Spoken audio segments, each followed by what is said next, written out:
এগৰাকী মাতৃ হিয়াৰ ভগা কান্দোন, এগৰাকী মাতৃ আধৰুৱা সপোনবোৰ আধৰুৱাই হৈ ৰ'ব নেকি? অসমৰ নৱপ্ৰজন্মৰ উদীয়মান অভিনেতাৰ kishoreDas।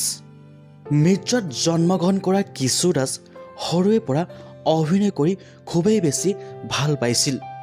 পঢ়া শুনাটো চোকা আছিল kishoreDas। মাষ্টাৰ ডিগ্ৰী কমপ্লিট কৰাৰ উপৰিও IT ইঞ্জিনিয়াৰিং কমপ্লিট কৰিছে অভিনেতাৰ kishoreDasে। অতি কম সময়ৰ ভিতৰতে সমগ্ৰ অসমবাসীয়ে হৃদয়ত স্থান পাইছিল অভিনেতাজনে। অসমৰ আটাইতকৈ জনপ্ৰিয় ভিডিঅ' ছং, যিটো ভিডিঅ' ছঙত অসমৰ আটাইতকৈ ইউটিউবৰ ভিউজ গৈছে, 50 মিলিয়নতকৈ অধিক ভিউজ পাবলৈ সক্ষম হোৱা kishoreDasৰ অভিনেতাৰ প্ৰথমটো ভিডিঅ' ছং তুৰুক তুৰুক। সৰুৰে পৰা মাতৃৰ সপোন আছিল পুত্ৰৰ এসময়ত অসমৰ আটাইতকৈ জনপ্ৰিয় অভিনেতা হোৱাটো। কিন্তু মাজভাগতে দেখা দিলে অনিচ্ছাকৃতভাৱে এক ভয়ংকৰ বিপদ।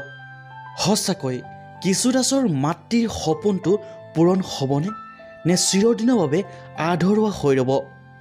অসমবাসীৰ বাবে সুখবৰ এইটোৱে যে সুস্থ হৈ উঠিব kishoreDas।